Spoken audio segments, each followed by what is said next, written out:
Lumutang ang ilang video ng pananakit sa ilang dayuhan na nakunan umano sa niraid na Pogo Hub sa Porac, Pampanga. Nasagip naman ng mga otoridad ang isang Chinese national doon na tad-tad ng pasa at nakaposas pa sa frame ng kama. May report si Salima Refran.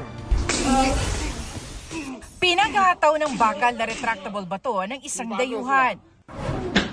Pinaghahampas naman ng mga binti ng isang babaeng sinakluban ng muka at iginapos sa mga paa. Ang mga video yan, kuha umano sa loob ng Lucky South 99 compound sa Porac, Pampanga na ni-raid nitong Martes. Ayon sa PAOK, sangkot ang Pogo sa scamming activities, pananakit, kidnapping at sex trafficking. Stop. Kaninang madaling araw, isang lalaking nakaposa sa bed frame ang humingi ng tulong sa mga tauhan ng PNP Special Action Force na nasa labas ng Pogo. Tad-tad siya ng malalaking pasa at sugat at may black eye pa. Sabi ng CIDG, isa siyang Chinese national na biktima ng kidnapping at torture. Nagpupumiglas po siya according dito para po makatakas siya kasi naiwan po siya doon sa loob. So nagpupumiglas siya para makakawala. Kahapon, nasagip ang isa ring kidnap victim na babaeng Chinese at 7 Pinay na biktima naman ng illegal detention.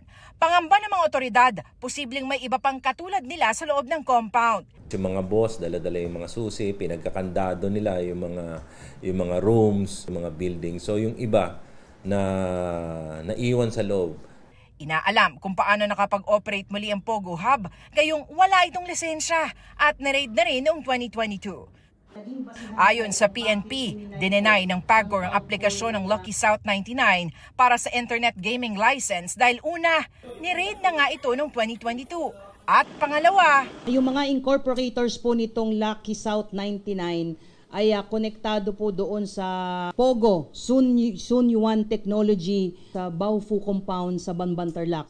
administratively relieved na sa pwesto ang hepe ng Porac Police. Kasama na rin sa mga tinitingnan ang mismong LGU ng Porac. Patuloy na kinukuha ng GMA Integrated News ang panig ng Lucky South 99 at ang LGU ng Porac.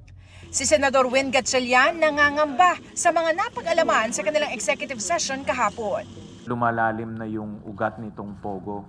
Impluwensya, umaabot na sa mga politiko, umaabot na sa mga enforcement agencies tulad ng Kapulisan, Bureau of Immigration. Nakakatakot to dahil pera ng mga foreign criminal syndicates pumupunta na dito, pinupondohan nila yung local criminal syndicates. Salima Refra, nagbabalita para sa GMA Integrated News. Huwag magpahuli sa mga balitang dapat ninyong malaman. Mag-subscribe sa GMA Integrated News sa YouTube. Sa mga kapuso abroad, subaybayan nyo kami sa GMA Pinoy TV at sa www.gmanews.tv.